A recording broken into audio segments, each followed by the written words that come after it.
the church and the elders and those in charge of the Bible study ministry for enabling me to ഇങ്ങനൊരു opportunity നൽകിയത് ഓർത്ത് ഞാൻ ദൈവത്തെ സ്തുതിക്കുന്നു. And while we do this, I will be trying different models of discussion just to ensure that we all understand clearly where we stand for encouragement. അതുകൊണ്ട് എല്ലാവരും കൂടെ സഹകരിക്കണം എന്ന് ഞാൻ അപേക്ഷിക്കുന്നു. We will try a mixture of discussion with one another, but for today we'll go a little quickly. ഏതെങ്കിലും നിലയിൽ ഇതിന് ഫീഡ്ബാക്ക് ഉണ്ടെങ്കിൽ അപ്പം തന്നെ ഷെയർ ചെയ്യണം ക്ലാസ് കഴിഞ്ഞിട്ട്, so we can improve and going forward. I have hand out ആ text. ഞാൻ മലയാളത്തിൽ കൊണ്ടുവന്നിട്ടില്ല, ഇംഗ്ലീഷിലുണ്ട്. Jeff, could you just distribute that? Yeah, we are at Genesis 21. ഉൽപ്പത്തി പുസ്തകം 21 അധ്യായത്തിലേക്കാണ് നമ്മുടെ ശ്രദ്ധ. ഇറ്റ്സ് ജസ്റ്റ് ഇന്നത്തെ നമ്മൾ ആ 21 അധ്യായം മാത്രം പ്രിന്റ് ഔട്ട് ആണ്. Those who are on Zoom, I will show it on my screen. This is also for kids to observe the text and to see എങ്ങനെയാണ് എഴുത്തുകാരൻ മോശ നമ്മളെ ഈ ഒരു അധ്യായത്തിലൂടെ കൊണ്ടുപോകുന്നതെന്ന് മാത്രം ശ്രദ്ധിക്കാൻ വേണ്ടി മാത്രം ചെയ്യുന്നതാണ്. So bear with me. 20 അധ്യായത്തിൽ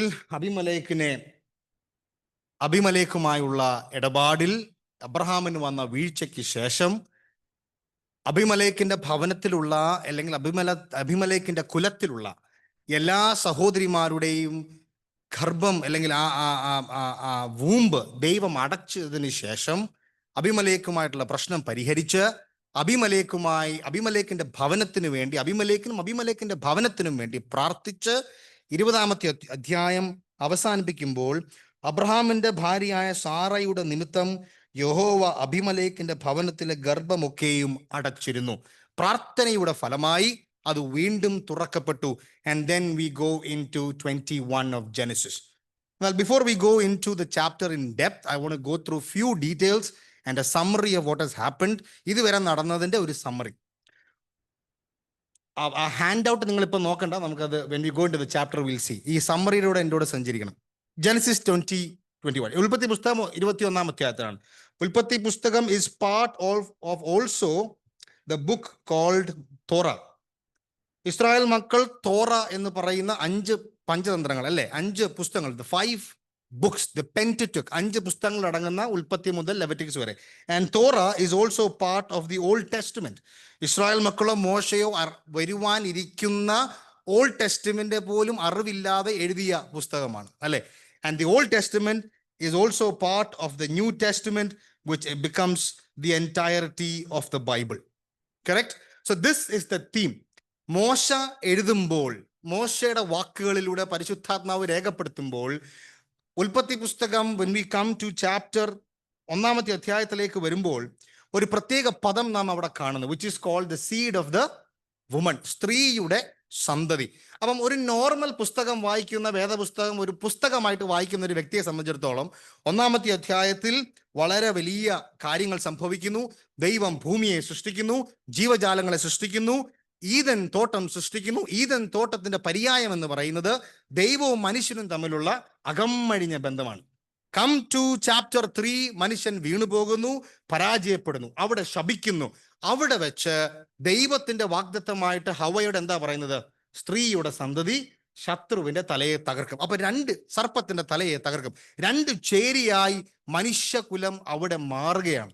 അപ്പോൾ ഉൽപ്പത്തി പുസ്തകം വായിക്കുന്ന ഒരു വ്യക്തിക്ക് who is the seed of the woman, ഇനി വരുവാനിരിക്കുന്ന സ്ത്രീയുടെ സന്തതി ആരാണ് എന്ന് പറഞ്ഞു വരുമ്പോഴത്തേക്ക് നമ്മൾ നോഹയുടെ ചരിത്രത്തിലേക്ക് വരുന്നു.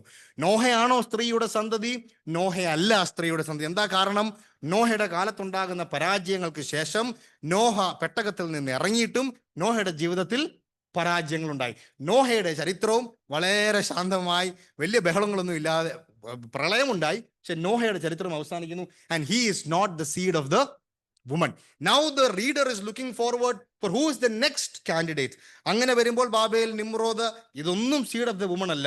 11 അധ്യായത്തിന്റെ പര്യവസാനത്തിലേക്ക് വരുമ്പോൾ we see finally God calling somebody from the land of Babylon. Babylon പ്രദേശത്തിൽ നിന്ന്, ഊരിന്റെ ദേശത്തിൽ നിന്ന് ദൈവം ഒരു വ്യക്തിയുടെ ജീവിതത്തിലേക്ക് സൂം ഇൻ ചെയ്ത് ഇറങ്ങി വരികയാണ്. അപ്പൊ then God is very clear. അബ്രഹാമിന് വാഗ്ദത്തം കൊടുക്കുമ്പോൾ എന്താ പറയുന്നത്? നിന്നാൽ, നിന്റെ സന്തതിയാൽ ലോകം മുഴുവനും അനുഗ്രഹിക്കപ്പെടും. Now what is God doing? God is saying നിന്നിൽ നിന്ന് വരും എന്ത്? The seed of the woman. So the entirety of the Bible from Genesis to Revelation or Genesis to Matthew, this is the trace of the seed of the woman. The Holy Spirit takes us through that journey. നിങ്ങൾ ആദാമിന്റെ ചരിത്രം നോക്കിക്കോ. Seth, Enosh, Enoch, Methuselah, Lamech, Noah, Shem, Nahor, Terah, and finally Abraham. Now we know the entire history, Isaac, Jacob, Solomon, David, തുടങ്ങിയ ചരിത്രം നമുക്കറിയാം. But as a fresh reader, this is what the Holy Spirit is guiding us into the overall theme of the Old Testament. And now we come to Genesis chapter 11. 11-ാം അധ്യായത്തിൽ വളരെ സുപരിചിതമാണ്. ദൈവം അബ്രഹാമിനെ ഊരിന്റെ പ്രദേശത്ത് നിന്ന് വിരിക്കുന്നു. തന്നിൽ നിന്ന് യാത്ര ചെയ്ത് കൂടെ വരുന്ന തേര തന്റെ പിതാവ് ഹാരാനിൽ വെച്ച് മരണപ്പെടുന്നു. യാത്ര ചെയ്ത് ഷെഖേം, ഹെബ്രോണിൽ വന്ന് താൻ താമസിക്കുന്നു. അവിടെ വെച്ച് ക്ഷാമം ഉണ്ടാകുന്നു. He goes down to Egypt and then he comes back to Hebron. ഹെബ്രോണിലേക്ക് ഈജിപ്തിൽ നിന്ന് മടങ്ങി വരുമ്പോൾ തനിക്ക് വലിയ സമ്പത്തുണ്ടായി. ഈജിപ്തിൽ പോയി മിസ്രൈമിൽ പോയി ജീവിച്ചതിന്റെ പരിണിത ഫലമായി ഒരുപാട് സമ്പത്തുണ്ടായി. ആ സമ്പത്ത് കാരണം ചേട്ടനും അനിയനും ഒരുമിച്ച് ജീവിക്കാൻ പറ്റാത്ത അവസ്ഥയായി. അപ്പൊ എന്ത് സംഭവിച്ചു? അബ്രഹാമും ലോത്തും പിരിഞ്ഞു. അവിടെ വെച്ച് അവർ തമ്മിൽ പിരിയുമ്പോഴാണ് ദൈവം അബ്രഹാമിനോട് പറയുന്നത്, ഹെബ്രോണിൽ വെച്ച് പറയുന്നു, നീ വടക്കോട്ടും തെക്കോട്ടും പടിഞ്ഞാറോട്ടും എല്ലാ വശത്തോട്ടും നടന്നു. നീ നടക്കുന്ന സ്ഥലം അത് നിന്റെ ബൗണ്ടറിയാണ്. ഞാൻ നിനക്ക് ഈ ദേശം നൽകി തരും. Come to Genesis 15, God comes into a direct covenant with Abraham. അബ്രഹാമുമായിട്ട് ഡയറക്റ്റ് ഉടമ്പടിയിലേക്ക് വരികയാണ്. ആ ഉടമ്പടിക്ക് ശേഷം എന്ത് സംഭവിച്ചു? പരാജയം സംഭവിച്ചു. ഹാഗാറുമായി താൻ പാപം ചെയ്ത് ദൈവത്തിന്റെ കാര്യപരിപാടിക്ക് കാത്തിരിക്കാതെ he goes down to failure. Again God comes and God comes with a covenant round 2. അവിടെ വെച്ച് ദൈവം എന്താ പറയണേ? സാറയിൽ നിന്ന് തന്നെ നിനക്കൊരു സന്തതി ഉണ്ടാകും. അവിടെയും താൻ വാഗ്ദത്തം ചെയ്യുന്നുണ്ട്. 18-ാം അധ്യായത്തിലേക്ക് വരുമ്പോഴത്തേക്ക് ലോത്തുമായുള്ള പ്രശ്നം, സോദോം ഗൊമോറയുമായിട്ടുള്ള പ്രശ്നം എല്ലാം വരികയാണ്. അതിനുശേഷം അബിമലേക്കിലേക്ക് വരുന്നു. And now we come to Genesis chapter 20. അബിമലേക്കിന്റെ പ്രശ്നം ഇവിടെ തുടരുന്നുണ്ട്. And then in chapter 21, Jehovah comes to fulfill finally the promise of Isaac. So this is just a pictorial. The call, ഒന്നാമത്തെ യാഗപീഠം താൻ പണിയുന്നത് ഷേഖേമിൽ വെച്ചാണ്. അവിടെ വെച്ച് യഹോവ വീണ്ടും തനിക്ക് പ്രത്യക്ഷനാകുന്നു. താൻ കൂടാരമടിച്ച് ബഥേലിനും ആയിക്കും മധ്യേ താമസിക്കുന്നു. ഈജിപ്തിലേക്ക് പോകുന്നു. തിരിച്ച് ബഥേലി വരുന്നു. ആൻഡ് ദെൻ വി സീ ഹെബ്രോണി വെച്ച് ദൈവം വാഗ്ദത്തം ചെയ്യുന്നു. അവിടെ താൻ യാഗപീഠം പണിയുന്നു. And now comes the next face of Abraham. Are you with me? Okay. And now we come to chapter 21. ഞാൻ നേരത്തെ പറഞ്ഞതുപോലെ 20-ാമത്തെ അധ്യായത്തിൽ അബിമലേക്കിന്റെ ഭവനത്തിന് അബ്രഹാം പ്രാർത്ഥിച്ച് അവരുടെ എല്ലാം പ്രശ്നങ്ങൾ മാറിയതിനു ശേഷം 21-ാം അധ്യായത്തിൽ God now comes to Sarah. All right. Now if you see the ഞാൻ തന്നിരിക്കുന്ന ആ ബുക്ക്ലെറ്റ്, ആ പേജിൽ നിങ്ങൾ കണ്ടു കഴിഞ്ഞാൽ ഞാൻ അവിടെ ഗോഡ് എന്നുള്ള സ്ഥലത്തല്ല ഞാൻ യാഹ്വേ എലോഹിം പറഞ്ഞിടത്തല്ല ഞാൻ മാർക്ക് ചെയ്തിട്ടുണ്ട്. Just for us to get familiar with what the writer is trying to say. Now chapter 21 verses 1 to 2. 1 മുതൽ 2 വരെയുള്ള വാക്യങ്ങൾ ആരെങ്കിലും ഉറക്കെ വായിക്കുമോ? അനന്തരം യഹോവ താൻ അരുളി ചെയ്തിരുന്നത് പോലെ സാറായെ സന്ദർശിച്ചു. താൻ വാഗ്ദത്തം ചെയ്തിരുന്നത് യഹോവ സാറയ്ക്ക് നിവർത്തിച്ചു കൊടുത്തു. അബ്രഹാമിന്റെ വാർദ്ധക്യത്തിൽ ദൈവം അവനോട് അരുളി ചെയ്തിരുന്ന അവധിക്ക് സാറ ഗർഭം ധരിച്ചു ഒരു മകനെ പ്രസവിച്ചു. എത്ര തവണ, so now quick observations, kids and youngsters, എത്ര തവണ യഹോവ എന്ന് പറയപ്പെടുന്നുണ്ട് 2 വാക്യത്തിൽ? 3 times. എത്ര തവണ സാറയെ പറ്റി പറയുന്നുണ്ട്? 3 times. 1 to 2. നോഹ 1 to 2 ആണ്. ചാപ്റ്റർ വേഴ്സ് 3ലേക്ക് നമ്മൾ പോയിട്ടില്ല. 1ഉം 2ഉം വാക്യങ്ങൾ എത്ര തവണ സാറയെ പറ്റി പറയുന്നു? 3 times. You see a specific phrase. യഹോവ അരുളി ചെയ്തതുപോലെ, യഹോവ വാഗ്ദത്തം ചെയ്തതുപോലെ, യഹോവ അവനോട് പറഞ്ഞതുപോലെ. Are you seeing that? 3 times Moses is saying Yehovah, Yehovah, Yehovah, to Sarah, to Sarah, to Sarah, as he had spoken, as he had promised, as he had spoken. Why is Moses repeating this? In 2 verses, he's taking Jehovah's name 3 times, Sarah's name 3 times, and about what God told them. Why? Very simple. God fulfills the promise given to Abraham. And God also fulfilled in the exact way God told Abraham. അബ്രഹാമിനോട് എന്താ പറഞ്ഞേ? സാറയിലൂടെ നിനക്ക് മകൻ ഉണ്ടാകും. So Sarah now becomes a primary character in this chapter. Why? Because 11-ാം അധ്യായത്തിന്റെ 28-ാമത്തെ വാക്യം, 11-ാം അധ്യായത്തിന്റെ 28-ാം വാക്യം സാറയെ പറ്റി ആദ്യം സംസാരിക്കുമ്പോൾ, സാറയെ പറ്റി ആദ്യം പരിശുദ്ധാത്മാവ് രേഖപ്പെടുത്തുമ്പോൾ സാറയെ പറ്റി പറയുന്നത് 30-ാമത്തെ വാക്യം. സാറായി മച്ചിയായിരുന്നു, അവൾക്ക് സന്തതി ഉണ്ടായിരുന്നില്ല. 2 പ്രാവശ്യം പറയാം, അവൾ മച്ചിയായിരുന്നു, അവൾക്ക് സന്തതി ഉണ്ടായിരുന്നില്ല. ആൻഡ് ഇൻ ചാപ്റ്റർ 21 മച്ചിയായവളെ സന്ദർശിച്ച് ദൈവം വാഗ്ദത്തം ചെയ്തതുപോലെ അവൾക്ക് ഫൈനലി ഒരു സന്തതി പിറക്കും. And that too from Abraham. You come to verse 3. Abraham named his son who was born to him, the son whom Sarah born to him, Isaac. വീണ്ടും സാറ തന്നെ നൽകിയ മകൻ, അവന് ഇസഹാക്ക് എന്ന് പേര് ഇടുന്നു. ഇസഹാക്കിന്റെ വാക്കിലേക്ക് നമുക്ക് വരാം.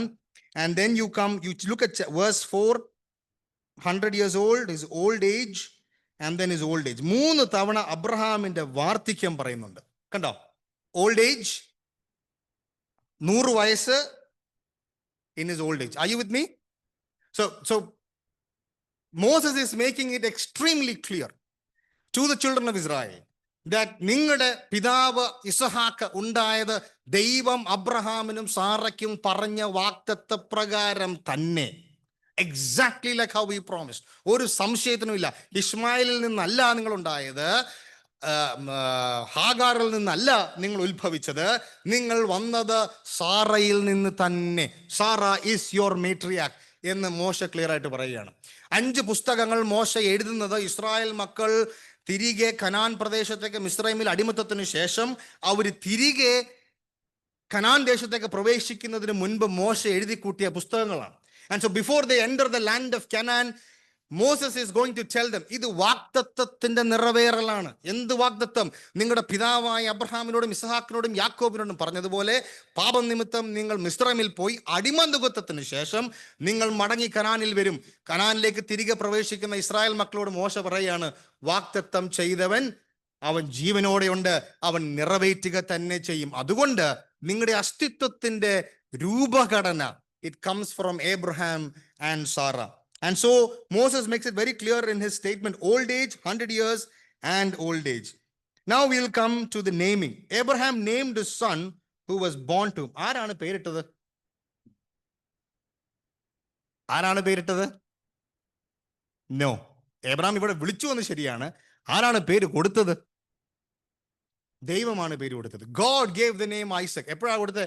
2-3 ഒരു അധ്യായത്തിന് മുൻപ് ദൈവം അവനെ സന്ദർശിക്കുമ്പോൾ പറയുന്നു, അടുത്ത വർഷം ഇന്ന സമയത്ത് നിന്നിലൂടെ ഒരു മകനുണ്ടാവും, അവൻ ഇസഹാക്ക് എന്ന് പേരിടണം. ഇസഹാക്കിന്റെ വാക്കിന്റെ അർത്ഥം ഞാൻ അവിടെ എഴുതിയിട്ടുണ്ട് ബ്രാക്കറ്റിൽ. ഹി വിൽ ലാഫ് എന്നാണ്. ഞാൻ ലാഫ്റ്റർ എന്നിട്ടത് പിന്നീട് ആ പദം കാണാൻ വേണ്ടി. ഹി വിൽ ലാഫ് അല്ലെങ്കിൽ ലാഫ്റ്റർ എന്ന് പറയുന്നതാണ്. ദൈവം എന്തിനാ അങ്ങനെ ഒരു പേര് കൊടുത്തേ? നമുക്കറിയാവുന്ന കഥയാ. Why did he give? സാറയും അബ്രഹാമും ചിരിച്ചു. ആദ്യം ചിരിച്ചത് ആരാ? സാറയാണോ അബ്രഹാമാണോ? ആദ്യം ചിരിച്ചത് അബ്രഹാമാണ്. അബ്രഹാം എങ്ങനെയാ ചിരിച്ചെന്നറിയോ? ഓർമ്മയുണ്ടോ? അബ്രഹാം താഴെ വീണ് നിലത്ത് വീണ് ഉരുണ്ട് കിടന്നു വെച്ചാൽ അല്ലേ? അതേപോലത്തെ ഒരു ഫ്രേസ് ആണ് മോശ ഉപയോഗിക്കുന്നത്. ദൈവം പറഞ്ഞപ്പോഴത്തേക്ക് സാറ മുഖത്ത് നോക്കി കൂടാരത്തിന് അപ്പുറത്തിരുന്ന് ദൂതം കാണാതെ ചിരിച്ചു. അബ്രഹാം ചിരിച്ച എന്താ? യഹോവയുടെ മുമ്പാകെ അബ്രഹാം കുനിഞ്ഞിരുന്നിട്ട് ഇങ്ങനെ എന്ത് ഈ പറയുന്നത്? ഞാൻ പറയാൻ മനസ്സിലാവുന്നുണ്ടോ? സോ ആ അബ്രഹാമും സാറയും ചിരിച്ചപ്പോൾ ദൈവം പറഞ്ഞു, നീ അവൻ ഇത് തന്നെ പേരിട്ടാ മതി. Y? So that Isaac as a name is a reminder that they disbelieved God. ദൈവത്തെ വിശ്വസിച്ചില്ല എന്നുള്ള ഓർമ്മ സൂചകമായി ഇസ്ഹാക്ക് എന്ന്. ഞാൻ വിചാരിക്കും ഇസ്ഹാക്കിന്റെ അവസ്ഥ എന്തൊരവസ്ഥയാണ് അല്ലെ? This is his name that God, in a sense it is he will love. What I'm saying is Isaac as a name is a reminder to Abraham and Sarah that you disbelieved God. Verse 4, Abraham responds in faith. അബ്രഹാം ഇസഹാക്കിനെ പരിച്ഛേദന ചെയ്യുന്നു. അവൻ 8 ദിവസം, അതും ദൈവം പറഞ്ഞ അനുസരിച്ച്. ദൈവം പറഞ്ഞനുസരിച്ച് അബ്രഹാം ഇസഹാക്കിന് പരിച്ഛേദന വരുത്തുന്നു. So it is also a command by God. പേര് ദൈവം കൊടുത്തു, പരിച്ഛേദനയുടെ കാര്യം ദൈവം കൊടുത്തു. ഒരു വാക്കും കൂടെ മോശ അവിടെ എഴുതി കൂട്ടുന്നുണ്ട്. 2-ാമത്തെ വാക്യം, അറ്റ് ദി അപ്പോയിന്റഡ് ടൈം, അല്ലെ? നിയമിക്കപ്പെട്ട സമയത്താണ് ഇസഹാക്ക് ജനിച്ചത്. 75-ാമത്തെ വയസ്സിൽ കൊടുത്ത വാഗ്ദത്തം 100 വയസ്സായപ്പോഴാണ്. 25 വർഷം എപ്പോൾ സംഭവിക്കുമെന്ന് അപ്പച്ചനും അമ്മച്ചി നോക്കിയിരുന്നിട്ട് ദൈവത്താൽ അസാധ്യമായതൊന്നുമില്ല എന്ന് പറഞ്ഞ് 25 years they waited. Did they wait? I don't think, in one sense they waited, but the year of 100 was the time that God had appointed. ദൈവം നിയമിച്ച സമയം. Moses is very clear and God fulfills promises. ആറാമത്തെ വാക്യം മലയാളം. ദൈവം എനിക്ക് ചിരിയുണ്ടാക്കി, കേൾക്കുന്നവരെല്ലാം എന്നെ ചൊല്ലി ചിരിക്കും എന്ന് സാറാ പറഞ്ഞു. എന്നെ ചൊല്ലി ചിരിക്കും എന്ന്. ആദ്യം അവിടെ you see the word Elohim comes. Elohim has made laughter for me. Everyone who hears will laugh with me. ആദ്യം now you see the word play. മോശ എഴുതുന്ന ആ വാക്ക് കണ്ടോ, laughter. You see, ഞാനത് മാർക്ക് ചെയ്തിട്ടില്ല, ബട്ട് എബ്രായ ലേഖകൻ അത് എഴുതുന്ന ആ ഒരു രീതി കണ്ടോ. And then he comes and says, ദൈവം എനിക്ക് ചിരി ഉണ്ടാക്കി. The first statement, Elohim has made laughter for me. Everyone who hears will laugh with me. And verse 7, ഏഴാമത്തെ വാക്യം കൂടെ. സാറ മക്കൾക്ക് മുല കൊടുക്കുമെന്ന് അബ്രഹാമിനോട് ആർ പറയുമായിരുന്നു? അവന്റെ വാർദ്ധക്യത്തിലല്ലോ ഞാൻ ഒരു മകനെ പ്രസവിച്ചത് എന്നും അവൾ പറഞ്ഞു. So Sarah's testimony is also here. And Sarah is saying, God has made finally laughter for me. മച്ചിയായവൾ ഇത്രയും ദിവസം താൻ സഞ്ചരിച്ചു, 25 വർഷം ഈ വാഗ്ദത്തം മുറുകെ താൻ പിടിച്ചു. ആ പിടിക്കുന്നതിന്റെ മധ്യത്തിൽ താൻ അഹാഗാറുമായ അബ്രഹാമിനെ പാപത്തിലേക്ക് നയിക്കുകയും ചെയ്തു. അതിന്റെ പരിണിത ഫലം അവർ അനുഭവിച്ചുകൊണ്ടിരിക്കുന്നു, അവർ ഇനി അനുഭവിക്കുവാൻ പോവുകയാണ്. പക്ഷെ അതിന്റെ എല്ലാം മധ്യത്തിൽ ഇവരുടെ അവിശ്വസ്തതയ്ക്ക് ദൈവത്തിന്റെ വിശ്വസ്തതയ്ക്ക് കോട്ടം വരുത്തിയില്ല. God was still faithful. And Sarah says, God has made laughter for me. And in the second one, everyone who hears will laugh with me. അല്പം പരിഹസിക്കുകയും കൂടെ ചെയ്യുമെന്ന് സാറ പറയാണ് അല്ലേ. People will also laugh. But again, the writer, when Moses writes, takes the key word. It's more of in a positive sense. Moving forward. എട്ടാമത്തെ വാക്യം. പൈതൽ വളർന്ന് മുലകുടി മാറി, ഇസ്ഹാക്കിന്റെ മുലകുടി മാറിയ നാളിൽ അബ്രഹാം ഒരു വലിയ വിരുന്ന് കഴിച്ചു. Okay. മുലകുടി മാറിയ ദിവസം എന്ന് പറയുന്നത് what will be the rough age? ഇസ്ഹാക്കിന്റെ പ്രായം ഒരു റഫ് എസ്റ്റിമേറ്റ് എന്ന് പറയുന്നത് 3 to 5 years. Okay. അന്നത്തെ കാലം നമുക്കറിയില്ല, but റഫ്ലി about 3 to 5 years. And why was a great feast? ഇഷ്മായിലും ഇത് സംഭവിച്ചു. ഇവിടെ ഒരു വലിയ വിരുന്നുണ്ടാക്കി. Why? എന്തുകൊണ്ടാ? ആ കാലഘട്ടത്തെ കുഞ്ഞുങ്ങൾ 3 വയസ്സോ 5 വയസ്സോ വരെ ജീവിക്കുന്നത് ഭയങ്കര ബുദ്ധിമുട്ടുള്ള ഒരു കാലഘട്ടമാണ്. കാരണം വളരെ പെട്ടെന്ന് കുഞ്ഞുങ്ങൾ മരിച്ചു പോകുമായിരുന്നു. കാരണം ഇൻഫൻസി റേറ്റ് വളരെ കൂടുതലാണെന്നാണ് ചരിത്രകാരൻ പറയുന്നത്. We don't know, it's too back in the history. പക്ഷേ മുലകുടി മാറി ആ പൈതൽ ഒരു സ്റ്റേജ് ഓഫ് മൈൽ സ്റ്റോൺ കഴിയുമ്പോൾ തന്നെ people are excited and so they give a great feast among their friends. But here we see it's not a normal feast, it's a great feast. Abraham and Sarah is rejoicing that Isaac has crossed his first milestone. വാഗ്ദത്ത സന്തതി ഒരു mile stone cross ചെയ്തു എന്നുള്ളതിന്റെ സന്തോഷത്തിൽ they are surviving. Now verse 9, the problem starts. 9ാമത്തെ വാക്യം. മിസ്രൈമ ദാസി Hagar അബ്രഹാമിന് പ്രസവിച്ച മകൻ പരിഹാസി എന്ന് സാറ കണ്ട് അബ്രഹാമിനോട്. Yeah, that's fine. Hagar the Egyptian. What is happening in the house now? ഇഷ്മായിൽ എന്ത് പ്രായം കാണും? Roughly it is said 14 to 17 years ആയിരിക്കണം roughly, because ഈ ഇസഹാക്കിന്റെ പ്രായം നോക്കിയിട്ട് 21ാമത്തെ അധ്യായം എന്ന് പറയുന്നത് ഏകദേശം ഒരു 8 വർഷം അല്ലെ 17 വർഷത്തെ അങ്ങനത്തെ ഒരു കാലഘട്ടമാണ് നടക്കുന്നത്. സോ 14 to 17 years ആണ് ഇഷ്മായിൽ. 2 സ്ത്രീകൾ ആ കൂടാരത്തിൽ വാഴുകയാണ്. ആരാണ്? ഒന്ന് ഹാഗാറും ഒന്ന് സാറയും. ഞെരുങ്ങുന്നത് ആരാ? So now we have Sarah versus Hagar, and we also have what? Isaac versus Ishmael. This is the same pattern you see between Cain versus Abel. Same pattern you see between Noah and the others. Same pattern you see with who? With Abraham and Lot. And now you see the same pattern between Isaac and Ishmael. Are you getting the pattern? മോശ എഴുതുന്ന pattern മനസ്സിലാവുന്നുണ്ടോ? മോശ പറയണ ഇതിന്റെ പര്യവസാനം എന്താ? പര്യവസാനം ഇസ്ഹാക്കിലൂടെ തന്നെയാണ് ദൈവം പ്രവർത്തിക്കാൻ പോകുന്നത്. ആ പാറ്റേൺ അല്ലേ? It's a same pattern that Moses is saying. Moses like ഇത്രയും 20 അധ്യായങ്ങൾ എന്ത് സംഭവിച്ചു അതുപോലെ തന്നെ ഇനി അടുത്ത അധ്യായങ്ങളിലും സംഭവിക്കാൻ പോകുന്നത്. This is the same pattern that they are following. Fine. ഇസ്ഹാക്കിനെ പരിഹസിച്ചു എന്ന് പറയുന്നത് ശരിയാണോ? What did Ishmael do? What did Ishmael do? What did Ishmael do? We see the word laughter എന്ന് നമ്മൾ നേരത്തെ പറഞ്ഞ ആ ചിരി എന്ന് പറയുന്ന വാക്കിന്റെ അവിടെ സഹാക്ക് എന്ന് പറയുന്ന ഒരു പ്രസ്താവനയാണ്. ഇവിടെ വരുമ്പോഴത്തേക്ക് മസ്സഹാക്ക് എന്ന് പറയുന്ന ഒരു പദം എന്ന് വെച്ചാൽ ഹി റിയലി മോക്ക്, അവനെ ഇൻസൾട്ട് ചെയ്തു എന്നാണ് നാം വായിക്കുന്നത്. പക്ഷെ somebody can you read with me? I will read. Galatia ലേഖനം 4-ാം അധ്യായത്തിന് 29-ാമത്തെ വാക്യത്തിൽ പൗലോസ് എഴുതുന്നത് ഇങ്ങനെയാണ്: എന്നാൽ അന്ന് ജഡപ്രകാരം ജനിച്ചവൻ ആത്മാവ് പ്രകാരം ജനിച്ചവനെ ഉപദ്രവിച്ചതുപോലെ. ഇശ്മായേലിനെയും ഇസ്ഹാക്കിനെ പറ്റി പൗലോസ് നൂറ്റാണ്ടുകൾക്ക് ശേഷം എഴുതുമ്പോൾ പറയാണ് അവനെ ഉപദ്രവിച്ചു. അപ്പം ഈ 3 വയസ്സുള്ളവനെ എങ്ങനെ പരിഹസിക്കാൻ പറ്റും? അല്ല, അവനല്ല മനസ്സിലാവോ? There might be some kind of comments. പക്ഷെ 16-17 വയസ്സുള്ള ഇശ്മായേലും 3 വയസ്സ് പ്രായം മുലകടി മാറിയ ഇസ്ഹാക്കും തമ്മിലുള്ള ഒരു ടസിൽ അവിടെ ഉണ്ടായി.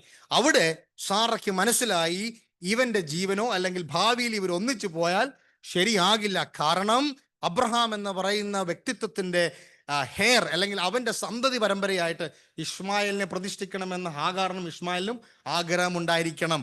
അതുകൊണ്ട് സാറയും ഹാഗാറും തമ്മിലുള്ള പ്രയാസം വന്നു ഭവിച്ച് അവസാനം സാറ വന്ന് അബ്രഹാമിനോട് എന്താ പറയുന്നത്? 10-ാമത്തെ വാക്യം: ഈ ദാസിയെയും മകനെയും പുറത്താക്കി കളക, ഈ ദാസിയുടെ മകൻ എന്റെ മകൻ ഇസ്ഹാക്കിനോട് കൂടെ അവകാശിയാകരുത് എന്ന് പറഞ്ഞു.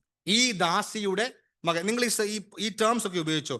ഇവിടെ 18-ാമത്തെ അധ്യായം വരെ മാത്രമേ ഇശ്മായേലിന്റെ പേര് രേഖപ്പെടുത്തിയിട്ടുള്ളൂ. ഇവിടുന്ന് അങ്ങോട്ട് if you look at verse 9, son of Hagar, son of the slave, her son, and ഇത് മോശയുടെ കമന്ററി ആണ് because of his son Ishmael. You don't see the word Ishmael very prominent. അല്ലേ? her son, അല്ലേ? അടിമയുടെ മകൻ. Why? Because Moses is also slowly fading out the character of Ishmael, and this is under the plan of God. Now Sarah says banish ഈ സ്ത്രീ ഇനി ഇവിടെ കാണാൻ, സ്ത്രീയും സ്ത്രീയുടെ സന്തതിയും ഇവിടെ കാണാൻ പാടില്ല. അബ്രഹാം എന്ത് ചെയ്തു? ഒന്നും ചെയ്തില്ല. എനിക്ക് തോന്നുന്നു ചിലപ്പോൾ ഒരു നേരം വെയിറ്റ് ചെയ്ത് കാണും. What did he do? He was greatly distressed because of his son Ishmael. എങ്ങനെ ഇവളെ പുറത്താക്കും, എങ്ങനെ ഇവനെ പുറത്താക്കും? 12-ാമത്തെ അധ്യായത്തിൽ ദൈവം കടന്നു വരിക. But Elohim said to Abraham, 12-ാമത്തെ വാക്യം: എന്നാൽ ദൈവം അബ്രഹാമിനോട്, ബാലന്റെ നിമിത്തവും ദാസിയുടെ നിമിത്തവും നിനക്ക് അനിഷ്ടം തോന്നരുത്. സാറ നിന്നോട് പറഞ്ഞതിലൊക്കെയും അവളുടെ വാക്ക് കേൾക്ക. ഇസഹാക്കിൽ നിന്നുള്ളവരല്ലോ നിന്റെ സാക്ഷാൽ സന്തതി എന്ന് വിളിക്കപ്പെടുന്നത്. My question: സാറ ചെയ്തത് ശരിയോ തെറ്റോ? What Sarah did, was it right or wrong? Morally, ധാർമ്മികമായി. അതിലേക്ക് വരാം. I don't think what Sarah did also is right. Because ഇതിന്റെ ഫലം ആരനുഭവിക്കേണ്ടതാ? ഇത് കൊണ്ടുവന്നത് ആരാണ്? Who brought? അബ്രഹാം പറഞ്ഞാണ്, നീ ഒറ്റ ഒരുത്തി കാരണമാണ് ഇതിന് ബുദ്ധി പറഞ്ഞു കൊടുത്തത്, അല്ലേ? സ്വാഭാവികമായിട്ട് ഭാഷയിൽ വന്നു കാണും. Sarah brought this problem into the house. And Hagar ഒരു തവണ ഓടിപ്പോയതാണ്. തിരികെ മടങ്ങി സാറയ്ക്ക് കീഴ്പ്പെട്ട് കൊണ്ടുവരുവാൻ അന്ന് യഹോവ അവളോട് ഇടപെട്ടു. അവൾ മടങ്ങി വന്നു. അവൾ കൊച്ചിനെ പ്രസവിച്ചു. അവിടെ 16-17 വയസ്സ് വരെ ഈ കൊച്ചിനെ അവിടെ വളർത്തി, അവർ പരിപോഷിച്ചു, എല്ലാം ചെയ്തു. ഇസ്ഹാക്ക് ഉണ്ടായപ്പോൾ ഇവനെ ഇനി ഇവിടെ കാണാൻ പാടില്ല. He should be out of the system. And Sarah distressed him. പക്ഷെ സാറ ചെയ്തത്, ദൈവം അനുവദിച്ചു കൊടുത്തത് എന്താണ് ദൈവം അബ്രഹാമിനോട് പറഞ്ഞത്? അവൾ പറഞ്ഞതുപോലെ. 3-ാമത്തെ അധ്യായത്തിൽ ആദാമിനോട് എന്താ പറഞ്ഞത്? അവൾ പറഞ്ഞു, ഞാൻ തിന്നു, നീ അവളുടെ വാക്ക് കേട്ടതുകൊണ്ട് നീ ശപിക്കപ്പെട്ടിരിക്കുന്നു. ഇവിടെ ദൈവം എന്താ പറയുന്നേ? You listen to your wife. ഇതാരും സഹോദരിമാർ ഇത് കോട്ട് ചെയ്യരുത്. This is not an interpretation of husband should listen to your wife. ദൈവത്തിന്റെ കാര്യപരിപാടി അനുസരിച്ച് ഇസ്ഹാക്കും ഇശ്മായേലും ഒരു കൂടാരത്തിൽ ഒരുമിച്ച് വളരാൻ സാധ്യതയില്ല. അത് ഭയാനകമായി ഇസ്ഹാക്കിന് തീരുന്നത് കൊണ്ട് ഇശ്മായേൽ ഇസ്ഹാക്കിൽ നിന്ന് വേർപെടേണ്ടത് ആവശ്യമാണ്. ഇതേ പാറ്റേൺ നമ്മൾ എവിടെ കാണുന്നു? അബ്രഹാമിന്റെയും ലോത്തിന്റെയും കാര്യത്തിൽ കാണുന്നു, അല്ലേ? Lot being with Abraham was not suitable for both of them. They made the decision, but God permitted it. And eventually you come to Isaac and Ishmael. It's the same pattern that's happening. So ഇസ്ഹാക്കിനെയും ഇശ്മായേലിനെയും വേർപിരിക്കേണ്ടത് ദൈവത്തിന്റെ കാര്യപരിപാടി ആയതുകൊണ്ട് ദൈവം അബ്രഹാമിനോട് അവളുടെ വാക്ക് കേൾക്കാൻ പറഞ്ഞു. അതിന്റെ കാരണം ഇങ്ങനെയാണ്. അവിടെ പറയുന്നു, ഞാൻ അവനെയും ഒരു വലിയ ജാതിയാക്കി. ഈ 2 ജാതികൾ തമ്മിൽ ഒരുമിച്ച് താമസിക്കുക എന്ന് പറഞ്ഞാൽ ഒരു ദുർഘടകരമായ കാര്യമാണ്. ദൂരെ താമസിച്ചിട്ട് തന്നെ ഇവർ തമ്മിൽ പ്രശ്നങ്ങൾ ഉണ്ടായിട്ടുള്ളൂ. ഇന്നും അത് തീർന്നിട്ടില്ല. So what I am trying to say is God's plan was to take him out of the land of Canaan. Canaan ദേശത്തിൽ നിന്ന്, അബ്രഹാമിന് കൊടുത്ത വാഗ്ദത്ത നാട്ടിൽ നിന്ന് he is trying to separate who? Ishmael and Isaac. And Ishmael eventually goes back. എന്നാൽ Sarah എന്താ പറഞ്ഞത്? What did Sarah say? He shall not be heir with my son Isaac. But did God bless Ishmael or not? Sarah പറഞ്ഞു പറ്റത്തില്ല എന്ന് പറഞ്ഞു. ശരി, പുറത്താക്കി. പക്ഷെ ദൈവം ഇഷ്മായേലിനെ അനുഗ്രഹിച്ചോ ഇല്ലയോ? അനുഗ്രഹിച്ചു. അവൻ നിന്റെ സന്തതി ആയതുകൊണ്ട് എന്ത് പറഞ്ഞു? നീ അനുഗ്രഹിക്കും. ഞാൻ വിചാരിക്കുകയാണ്, ദൈവമേ, വാഗ്ദത്തവും ഉടമ്പടിയിലേക്കും പ്രവേശിച്ചത് ആരാ? തമ്പുരാനാ പ്രവേശിച്ചത്. അതുകൊണ്ട് നിന്നിൽ നിന്നുണ്ടായ പ്രജ, നിന്നിൽ നിന്നുണ്ടായ സന്തതിയെ എനിക്ക് അനുഗ്രഹിക്കാതിരിക്കാൻ കഴിയില്ല. It's my covenant with you that your seed will multiply, you will have Nations. നിന്നിൽ നിന്ന് ജാതികൾ ഉണ്ടാകും എന്ന് പറഞ്ഞപ്പോൾ ഇതിലും ദൈവത്തിന്റെ കാര്യപരിപാടി ഉണ്ടായിരുന്നു. അവരുടെ പരാജയങ്ങളിലും ദൈവം പ്രവർത്തിച്ചു.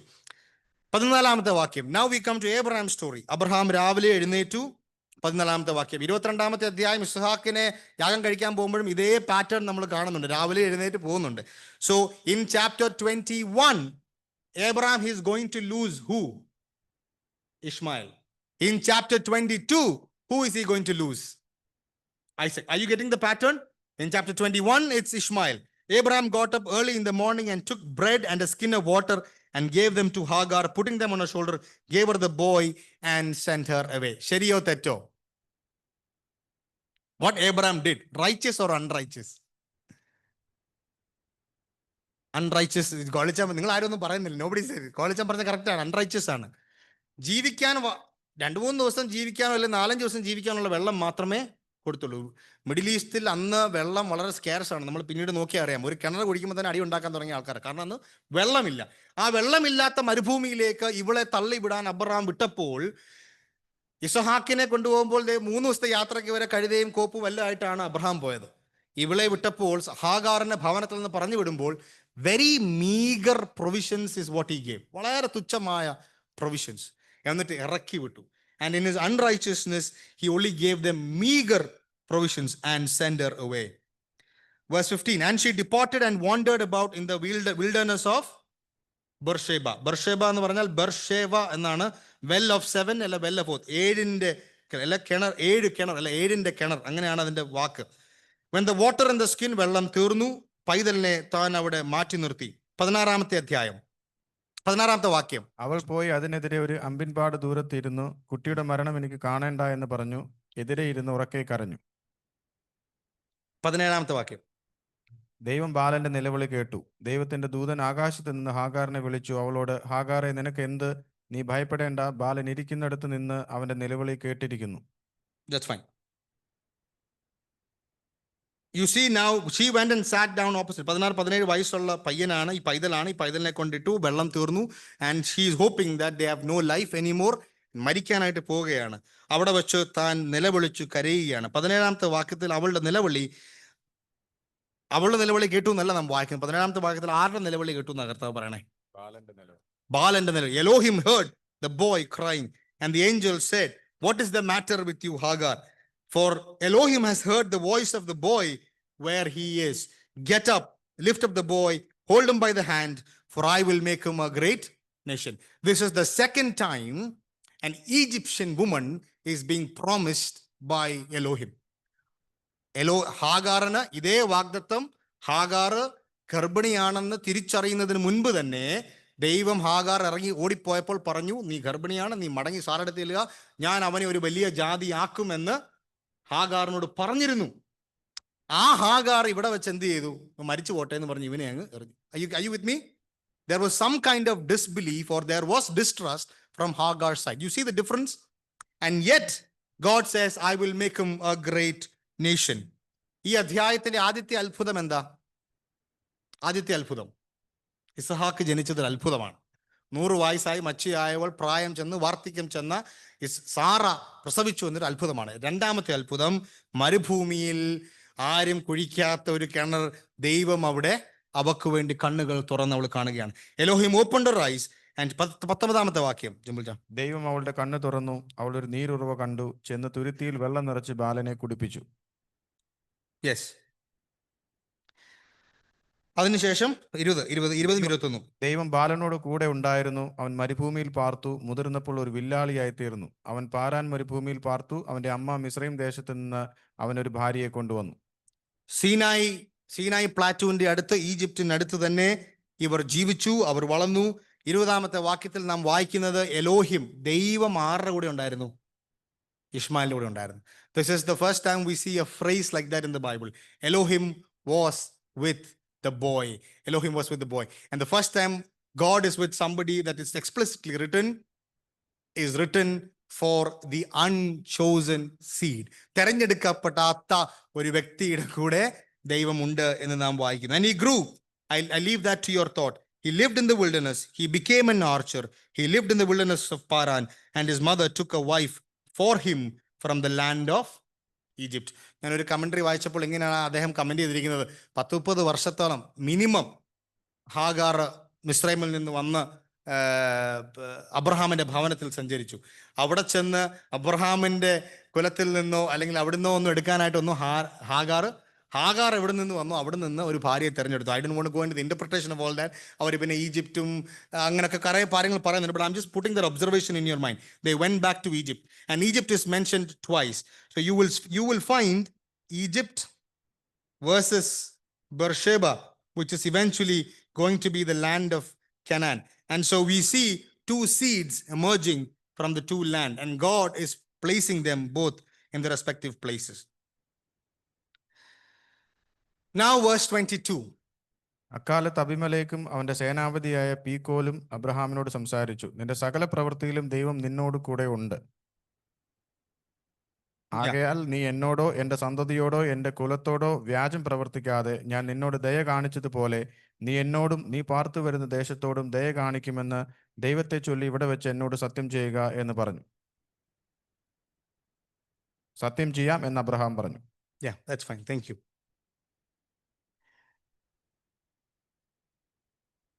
ഈ ചരിത്രം കൊണ്ട് ഹാഗാറിന്റെയും ഇഷ്മായിലിന്റെ ചരിത്രം മോശ ഇവിടം കൊണ്ട് അവസാനിപ്പിക്കുകയാണ്.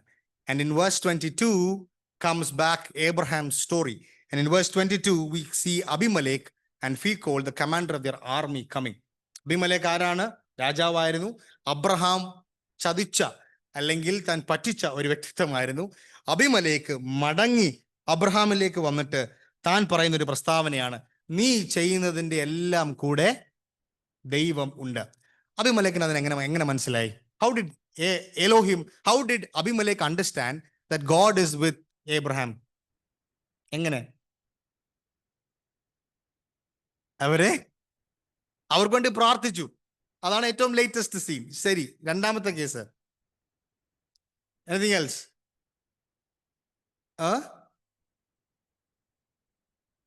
സാറ, അതുകൊണ്ട് പ്രാർത്ഥിച്ചു. ആ പ്രസ്താവന ഉണ്ടായി. ദൈവം അബിമലേക്കിനോട് നേരിട്ട് ഇടപെട്ടു. സ്വപ്നത്തിൽ ചെന്നിട്ട് പറഞ്ഞു, നീ അവളെ തുടരുത്, അവൾ എനിക്ക് വേണ്ടി മാറ്റപ്പെട്ടവളാണ് എന്ന് ദൈവം അവനോട് പറഞ്ഞു. And then he comes to and Abraham comes and prays and he opens the womb. So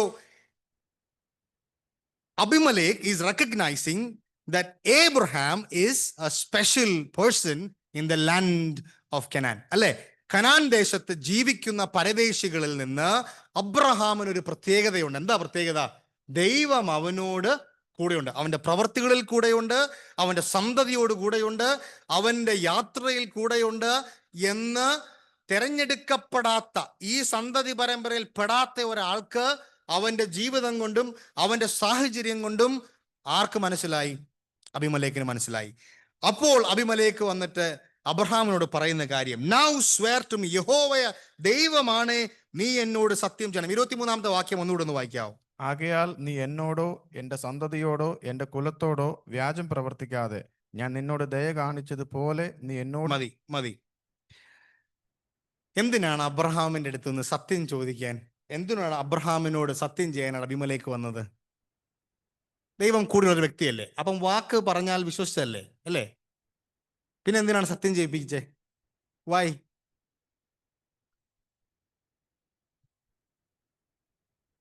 U will not deal falsely with me. എന്നോട്, എൻ്റെ മകനോട്, എൻ്റെ സന്തതിയോട്, എൻ്റെ കുലത്തോട് പോലും നീ ഇത് ചെയ്യാൻ പാടില്ല. എന്തുകൊണ്ടാ? അവൻ ചെയ്തത് കൊണ്ടാണ്, അല്ലേ? സാറ പെങ്ങളാണ് എന്ന് പറഞ്ഞ് അബീമലേക്കിനോട് കള്ളം പറഞ്ഞ് തെറ്റായ നിലയിൽ അബീമലേക്കിനെ ചതിച്ച് പാപത്തിലേക്ക് അബീമലേക്ക് പോകുന്നതിന് മുൻപ് ദൈവം പിടിച്ച് രക്ഷപ്പെടുത്തിയോണ്ട് അബീമലേക്ക് രക്ഷപ്പെട്ടു. ആ അബ്രഹാമിനോട് വന്ന് അബീമലേക്ക് പറയാണ്, നീ ഇനി മേലാൽ ഈ പരിപാടി കാണിക്കരുതെന്ന് എന്നോട്. Are you getting the point? You see how beautifully the writer is trying to say that ഇതിന്റെ എല്ലാ മധ്യത്തിലും ഇതിന്റെ ഇടയ്ക്ക് ഫ്രോഡ് പരിപാടി അബ്രഹാം കാണിച്ചു. Are you with me in the journey? He has dealt with me falsely. അതുകൊണ്ട് നീ എന്നോടോ, എൻ്റെ സന്തതിയോടോ, എൻ്റെ കുലത്തോടോ, ഈ ദേശത്തിൽ നീ ഇനി മേലാൽ ഇങ്ങനെ ജീവിക്കരുത്. അബ്രഹാമിന്റെ സാക്ഷ്യം നഷ്ടപ്പെട്ടു പോയ ഒരു സാഹചര്യം. And Abimelech is saying, swear to me. Abraham defend ചെയ്യാൻ പോയില്ല. അബ്രഹാം പറഞ്ഞു, ശരി, ഞാൻ അതുപോലെ തന്നെ ഐ സ്വെയർ ഇറ്റ് എന്ന് അബ്രഹാം പറഞ്ഞു. Abraham will deal. And also in one of the writings it is also written that the likes of Abraham ജീവിച്ചു വന്ന സാഹചര്യം അനുസരിച്ചും അബ്രഹാം രാജാക്കന്മാരുമായിട്ട് യുദ്ധം ചെയ്ത് ജയിച്ചു വന്നത് അബ്രഹാം ആയതുകൊണ്ട് അബ്രഹാമിന്റെ കയ്യിൽ ശക്തിയും ദൈവവും അവന്റെ കൂടെ ഉണ്ടെങ്കിൽ ഇവർ തമ്മിൽ ഒരുമിച്ച് ആ ദേശത്ത് പാർത്തു പോകണമെങ്കിൽ അബ്രഹാമിന്റെ കയ്യിൽ നിന്ന് ഇവരെ ഉപദ്രവിക്കത്തില്ല എന്നുള്ള ഒരു വാഗ്ദത്തം, അല്ലെങ്കിൽ ഒരു വാക്ക്, അല്ലെങ്കിൽ ഒരു ചെറിയ പ്രശ്നത്തിന്റെ മുകളിൽ പോലും അബ്രഹാം അബിമലേക്കിനെയോ അവന്റെ കുലത്തിനെയോ നശിപ്പിക്കുകയില്ല എന്നുള്ള ഒരു അഡീഷണൽ കൺഫർമേഷൻ അബിമലേക്ക് ആഗ്രഹിച്ചു. അങ്ങനെ അബിമലേക്ക് അബ്രഹാമിന്റെ അടുക്കൽ വന്നിട്ട് ഈ കാര്യം അവതരിപ്പിക്കുകയാണ്. അതുപോലെ തന്നെ പറഞ്ഞു. 25-ാമത്തെ വാക്യം, അബ്രഹാം പക്ഷേ എന്നാൽ അബിമലേക്കിന്റെ ദാസന്മാർ അപഹരിച്ച കിണർ നിമിത്തം അബ്രഹാം അബിമലേക്കിനോട് ബത്സിച്ച് പറഞ്ഞു. അതിന് അബിമലേക്ക്, ഈ കാര്യം ചെയ്തത് ആരെന്ന് ഞാൻ അറിയുന്നില്ല, നീ എന്നെ അറിയിച്ചിട്ടില്ല, ഇന്നല്ലാതെ ഞാൻ അതിനെക്കുറിച്ച് കേട്ടിട്ടുമില്ല എന്ന് പറഞ്ഞു. അബ്രഹാം കുഴിച്ച ഒരു കിണർ, അല്ലെങ്കിൽ അവിടെ ഉണ്ടായിരുന്ന ഒരു കിണർ അബിമലേക്കിന്റെ ദാസന്മാർ പിടിച്ചെടുത്തു. അത് പിടിച്ചെടുത്തത് അബിമലേക്ക് അറിഞ്ഞിരുന്നില്ല. അപ്പം ഒരു പ്രശ്നം നടന്നുകൊണ്ടിരിക്കുമ്പോഴാണ് അബിമലേക്ക് അബ്രഹാമിന്റെ അടുക്കിലേക്ക് വരുന്നത്. ഞാൻ വിചാരിക്കുകയാണ്, അബ്രഹാം അസംഷന്റെ പുറത്ത് ബേസ് ചെയ്ത് അബിമലേക്ക് വേണ്ടി യുദ്ധത്തിന് വേണ്ടി ഒന്നും പോയില്ല. കാര്യം പറഞ്ഞതിന് ശേഷം എന്ത് പറഞ്ഞു? ഇങ്ങനെ ഒരു പ്രശ്നമുണ്ട്, നീ അത് അറിഞ്ഞിരുന്നു എന്നാണ് ഇൻഡയറക്ട്ലി ആര് ചോദിക്കുന്നത്? അബ്രഹാം ചോദിക്കുന്നത്. പക്ഷെ അബിമലേക്ക് പറഞ്ഞു, ഞാൻ അങ്ങനെ ഒരു പ്രശ്നം അറിഞ്ഞിട്ടേ ഇല്ല, അതുകൊണ്ട് ആ പ്രശ്നം ഇവിടെ ബാധകമല്ല, ഐ വിൽ സോൾവ് ഇറ്റ് എന്നാണ് ഇൻഡയറക്ട്ലി അബിമലേക്ക് പറയുന്നത്. അപ്പോൾ 27-ാമത്തെ വാക്യത്തിൽ അബിമലേക്ക് പെണ്ണാട്ടിൻകുട്ടി എടുത്തു. 27. പിന്നെ അബ്രഹാം അബിമലേക്കിന് ആടുമാടുകളെ കൊടുത്തു, അവർ ഇരുവരും തമ്മിൽ ഉടമ്പടി ചെയ്തു. And so now Abraham is giving gifts to Abimelech. When somebody gives gift during a covenant, ഒരു ഉടമ്പടിയുടെ ഇടയ്ക്ക് ആരെങ്കിലും ഒരാൾക്ക് ഗിഫ്റ്റുകൾ കൊടുത്താൽ, the person who is giving the gift is considered the lesser party and the person who is receiving it is considered as the higher authority. And so when Abraham is giving gifts to Abimelech, Abraham is telling himself or to Abimelech, I am a migrant, ഞാൻ ഇവിടെ ഒരു പരദേശിയാണ്, ഞാൻ നിന്നേക്കാൾ ചെറിയവനാണ്, എന്നിൽ നിന്ന് ഈ gift ലഭിക്കണം, നമ്മൾ തമ്മിൽ ഉടമ്പടി ചെയ്തിരിക്കുന്നു. അതുകൊണ്ടും തീരുന്നില്ല. 28-ാമത്തെ വാക്യത്തിൽ അബിമലേക്കിന്റെ സാക്ഷ്യക്കേട് ഉണ്ടായതുകൊണ്ടാണോ എന്ന് എനിക്കറിയില്ല, പക്ഷെ you look at the statement, but Abraham, അവർ ഓൾറെഡി ഉടമ്പടി ചെയ്തു. പക്ഷെ 28-ാം വാക്യത്തിൽ ഒരു പടിയും കൂടെ കടന്ന് അബ്രഹാം എന്താ ചെയ്തത്? 28. അബ്രഹാം 7 പെണ്ണാട്ടുകുട്ടികളെ വേറിട്ട് നിർത്തി. അപ്പോൾ അബിമലേക്ക് അബ്രഹാമിനോട്, നീ വേറിട്ട് നിർത്തി ഈ 7 പെണ്ണാട്ടുകുട്ടികൾ എന്തിനെന്ന് ചോദിച്ചു. ഞാൻ ഈ കിണർ കുഴിച്ചു എന്നതിന് സാക്ഷിയായി നീ ഈ 7 പെണ്ണാട്ടുകുട്ടികളെ എന്നോട് വാങ്ങണമെന്ന് അവർ പറഞ്ഞു. യെസ്, സോ 7 പെണ്ണാട്ടിൻകുട്ടികളെയും കൂടെ അബിമലേക്കിന് അബ്രഹാം സാക്ഷിയായിട്ട് നിർത്തുകയാണ്. അബിമലേക്ക് എന്തിനാണ്? what does this 7 lambs mean which you have said? He said, this may be a witness that I dug this well. ഞാൻ കുഴിച്ച കിണറാണെന്ന് ഇത് നിനക്കൊരു സാക്ഷിയായിട്ടിരിക്കട്ടെ. അതുകൊണ്ട് ഇനി മേലാൽ നീയോ നിന്റെ സന്തതിയോ നിന്റെ കുലമോ ഇത് ഞാൻ കുഴിച്ച കിണറല്ലെന്ന് പറയാതിരിക്കട്ടെ. ഞാനും നീയും തമ്മിലുള്ള ഉടമ്പടി, ഞാനും തീയും തമ്മിലുള്ള സാക്ഷ്യം. ആൻഡ് ഇൻ വേഴ്സ് 31 അങ്ങനെയാണ് ആ സ്ഥലത്തിന് എന്ത് പേര് വന്നത്? ബെർഷേബ എന്ന് പേര് വരുന്നു. ബെർഷേവ എന്നാണ്. So look at how Moses is writing it again in verse 32. So they made a covenant at Beersheba. What is the connection? You see 7, 7, 7, 7 അല്ലേ? you see, there is a play of words by Moses there. It's 777. Beersheba, the well of seven. And there they brought into a covenant. Than മുതൽ ബർഷേബ വരെയുള്ള നാട്ടിൽ അതിർത്തി തീർത്ത മോശ Israel മക്കളിനെ Canaan ദേശത്തിലേക്ക് പ്രവേശിക്കുമ്പോൾ എങ്ങനെയാണ് ഈ അതിർത്തി തീർത്തെന്നുള്ളത് ഇവിടെ മോശ ഇസ്രായേൽ മക്കളോട് ചരിത്രം പറയുകയാണ്. And therefore, this is how the boundary for Beersheba was marked. And that place was called Beersheba. And verse 33. Abraham ബേർഷേബയിൽ ഒരു പിജൂല വൃക്ഷം നട്ടു. നിത്യദൈവമായ യഹോവയുടെ നാമത്തിൽ അവിടെ വെച്ച് ആരാധന കഴിച്ചു. 34. അബ്രഹാം കുറെ കാലം ഫെലിസ്തരുടെ ദേശത്ത് പാർത്തു. Now we see in Beersheba ഒരു പിച്ചള തൈ താൻ അവിടെ നടുകയാണ്. He builds or he plants a tamarisk tree there. Why did he put a tree there? എന്തിനാണ് ഒരു മരം വെച്ചത്? Why? Any thoughts? The tree is also a symbol of protection. The tree is also a symbol that the water supply would be given to the tree. And under the tree, there will be protection. And there, under the tree, near the well, Abraham marks his community in saying that. ദൈവം എനിക്ക് ഇതുവരെയും സ്ഥലം നൽകിയിട്ടില്ല, എനിക്കിതെല്ലാം തരാമെന്ന് പറഞ്ഞിട്ടേ ഉള്ളൂ. അഭിമലേക്കുമായുള്ള ഉടമ്പടി ഞാൻ ഇവിടെ വെച്ച് ചെയ്തു. ഇവിടെ ഞാൻ ഇത് എൻ്റെ കിണറായിട്ട് ഞാൻ കുഴിച്ചു. ഇവിടെ ഞാൻ ഒരു പിച്ചള തൈ ഞാൻ നടുകയാണ്. Here is the tamarisk tree. And here is going to be remembered that at Beersheba, Abraham called upon the God of Israel, Jehovah Rohi, El Rohi, Yahweh Rohi, Jehovah Eternal, നിത്യനായ ദൈവം. 21-ാമത്തെ അധ്യായം പരിവസാനിക്കുമ്പോൾ അബ്രഹാമിന്റെ ജീവിതത്തിലുള്ള ഒരുപാട് പാഠങ്ങൾ ചിന്തിക്കാം. സമയം വളരെ വേഗത്തിൽ തീരുന്നതുകൊണ്ട് ഞാൻ വേഗത്തിൽ പറഞ്ഞു പോകാം. ഒന്ന്, വാഗ്ദത്തം ചെയ്ത ദൈവം ജീവിക്കുന്നു, അവൻ നിവർത്തിക്കുക തന്നെ ചെയ്യും. A God who fulfills promises. Number 2, with the faithlessness of Abraham and Sarah. സാറയുടെയും അബ്രഹാമിന്റെയും ജീവിതത്തിലൂടെയുള്ള പരാജയങ്ങളിൽ പോലും ദൈവം അവരെ അതിലൂടെയും നടത്തി. പരാജയങ്ങളുടെ പരിണിത ഫലം അവർ അനുഭവിച്ചുകൊണ്ടിരിക്കുന്നു. ഇനിയും അവരനുഭവിക്കും. അവരുടെ സന്തതി പരമ്പര അത് അനുഭവിക്കും. ദൈവം അത് എടുത്തു കളയുന്നില്ല. പക്ഷെ അതിൻ്റെ എല്ലാം മധ്യത്തിലും ദൈവം അവർക്ക് വാഗ്ദത്തം ചെയ്തതുകൊണ്ട്, ദൈവത്തിന്റെ കാര്യപരിപാടി ഇറ്റേണലി റണ്ണിങ് ആയതുകൊണ്ട് ആ കാര്യപരിപാടിക്ക് ഒരു കോട്ടവും സംഭവിക്കാതെ he is taking them in the journey with chapter 21. And so this is the testimony of Abraham. പുതിയ നിയമത്തിൽ സാറയുടെയും ഹാഗാറിന്റെയും കാര്യങ്ങൾ ഞാൻ വളരെ വായിച്ച് പറയട്ടെ. ഗലാത്യ ലേഖനം 4-ാം അധ്യായം 21 മുതൽ 31 വരെയുള്ള വാക്യങ്ങൾ 21-ാം അധ്യായം കോട്ട് ചെയ്താണ് പൗലോസ് എഴുതുന്നത്. എന്നോട് പറവിൻ, അബ്രഹാമിന് 2 പുത്രന്മാരുണ്ടായിരുന്നു, ഒരുവൻ ദാസി പ്രസവിച്ചവൾ, ഒരുവൻ സ്വതന്ത്രൻ പ്രസവിച്ചവൾ എന്ന് എഴുതിയിരിക്കുന്നുവല്ലോ. ദാസിയുടെ മകൻ ജഡപ്രകാരവും സ്വതന്ത്രയുടെ മകനോ വാഗ്ദത്തത്താലും ജനിച്ചിരിക്കുന്നു. ഇത് സാദൃശ്യമാകുന്നു. This is a type. വേദപുസ്തകത്തിൽ ടൈപ്പ് എന്ന് പറയുന്നതാണ് നമ്മൾ ടൈപ്പോളജി ആയിട്ട് എടുക്കുന്നത്. And here Paul is making it absolutely clear that Sarah and Hagar are types. എന്തിന്റെ ടൈപ്സ് ആണ്? ഒന്ന് സ്വാതന്ത്ര്യത്തിന്റെ മക്കൾ, ഒന്ന് അടിമത്വത്തിന്റെ മക്കൾ, ശാപത്തിന്റെ മക്കൾ. ദാസിയുടെ മകളും ജഡപ്രകാരവും ഉള്ളവളാണ് Hagar. And Isaac and Sarah comes from promise.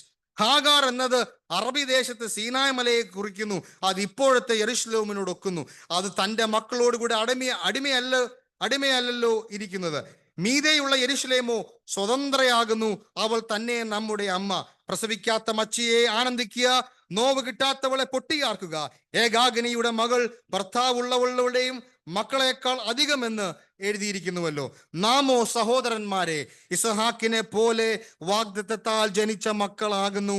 എന്നാൽ അന്ന് ജഡപ്രകാരം ജനിച്ചവൻ ആത്മാവ് പ്രകാരം ജനിച്ചവൻ ഉപദ്രവിച്ചതുപോലെ ഇന്നും കാണുന്നു. ക്ലിയർ അല്ലേ? പൗലോസ് പറയുകയാണ്, ഹാഗാറിൽ നിന്ന് ഉത്ഭവിച്ച സന്തതി സ്വാതന്ത്ര്യത്തിന്റെ മക്കൾക്ക് എതിരെ നിൽക്കുന്നു. The line of Hagar and the line of slavery will always stand against the line of the chosen ones. തെരഞ്ഞെടുക്കപ്പെട്ട ജാതിക്കും തെരഞ്ഞെടുക്കപ്പെട്ട വാഗ്ദത്ത സന്തതിക്കുമെതിരെ ഈ അനീതിയായവർ എന്നും പ്രവർത്തിച്ചുകൊണ്ടേ ഇരിക്കും. അന്നുണ്ടായ അതേ 2 വംശാവലി ഇന്നും ലോകത്തിലുണ്ട്. There is no difference between Jew and Gentile. There is no difference between a Keralite and a Tamil Nadu guy. There is no difference between an American or an Indian guy. The difference is between the one chosen in the kingdom of God through Jesus Christ and the one not chosen in the kingdom of Jesus Christ. Are you clear? This is a difference between Ishmael and Isaac, difference between Hagar and Sarah, difference between Abraham and Lot, difference between Cain and Abel. God is making it absolutely clear. There is only two lines that he will take care of, two lines that he focuses on. One is the line of his promise. ആ സന്തതിയെ ദൈവം സംരക്ഷിക്കുക തന്നെ ചെയ്യും. മറ്റേ സന്തതിയെ ദൈവം സംരക്ഷിക്കും, എന്നാൽ അത് അവന്റെ നിത്യമായ കാര്യപരിപാടിക്ക് വേണ്ടി മാത്രമാണ്. പക്ഷെ വാഗ്ദത്ത സന്തതിയോടുകൂടെയുള്ള ദൈവത്തിന്റെ കരം is much higher and much bolder than with the son of a slave. Hagar മരുഭൂമിയിൽ വെച്ച് ദൈവത്തിന്റെ വെളിപ്പാട് ലഭിച്ചു ഇല്ലേ? പക്ഷെ അവളെ രക്ഷിക്കപ്പെടുവാനായിട്ട് അവൾക്ക് കഴിഞ്ഞില്ല. അവൾക്ക് വിടുതൽ ലഭിച്ചു, ശാശ്വതമായ വിടുതൽ അവൾക്ക് ലഭിച്ചിട്ടില്ല.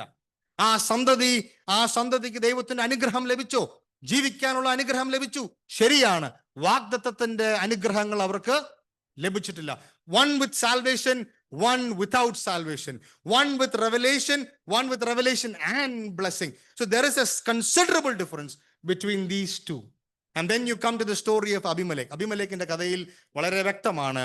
അബിമലേക്കും അബ്രഹാമും തമ്മിലുള്ള ഉടമ്പടിയിൽ അബിമലേക്ക് അങ്ങനെ വരുവാൻ കാരണം അബ്രഹാമിന്റെ അവിശ്വസ്തത അബിമലേക്കിനോട് കാണിച്ചു. അബിമലേക്ക് അത് തീർക്കാൻ കടന്നു വന്നു.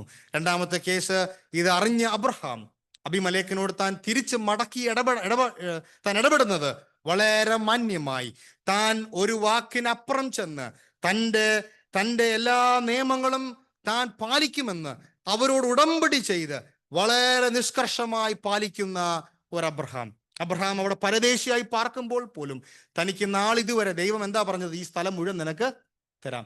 21-ാം അധ്യായം അവസാനിക്കുമ്പോൾ പോലും, ഈ കിണർ കുഴിക്കുമ്പോൾ പോലും ആ സ്ഥലം ആരുടെ പേരിലില്ല? അബ്രഹാമിന്റെ പേരില്ല. There is not a cent of land that's come to Abraham. എന്നാൽ വാഗ്ദത്തം ചെയ്ത ദൈവം വിശ്വസ്തനെന്ന് അറിഞ്ഞ് താൻ പരദേശിയായിട്ട് താൻ പ്രാപിക്കുകയാണ്. And then you come to chapter 22. അടുത്ത ആഴ്ച നാം 22-ാം അധ്യായത്തിലേക്ക് നാം പ്രവേശിക്കുമ്പോൾ, one thing that I want to make it very clear, in chapter 22 Abraham is going to go through one of the biggest tests of his life. 21-ാം അധ്യായത്തിന്റെ ആരംഭം മുതൽ 24-ാമത്തെ അധ്യായം വരെ അബ്രഹാമിന്റെ ചരിത്രത്തിന്റെ ക്ലൈമാക്സ് ആണ്. It is the climax of his life. You see ups and downs. And then he comes down, and then he comes to Beersheba. അവിടെ താൻ പിച്ചള തൈ വെക്കുന്നു. 22-ാം അധ്യായത്തിലേക്ക് താൻ മോറിയ ദേശത്തിന്റെ മലമുകളിലേക്ക് താൻ ദൈവവുമായുള്ള ഉടമ്പടിക്ക് താൻ പ്രവേശിക്കുകയാണ്. And there we see in chapter 22 ഇശ്മായേലുമായിട്ടുള്ള ഇടപാടിന് ശേഷം, അബിമലേക്കിന് ശേഷമുള്ള ഇടപാടിന് ശേഷം ദൈവം he comes to Abraham. ഏകദേശം 21-ാമത്തെ അധ്യായത്തിനും 22-ാമത്തെ അധ്യായത്തിനും തമ്മിൽ മിനിമം 10-12 വർഷം ഗ്യാപ്പ് ഉണ്ട്. There is almost at least 10 to 12 years. കാരണം ഈ സമയത്ത് ഇസഹാക്കിന് ഏകദേശം 3-3.5 വയസ്സാണ്, അല്ലെങ്കിൽ 5 വയസ്സാണ് maximum. And when you come to the other chapter, we see that Abraham is a much more teenager. So minimum 10 വർഷത്തെ ഗ്യാപ്പ് ഉണ്ട്.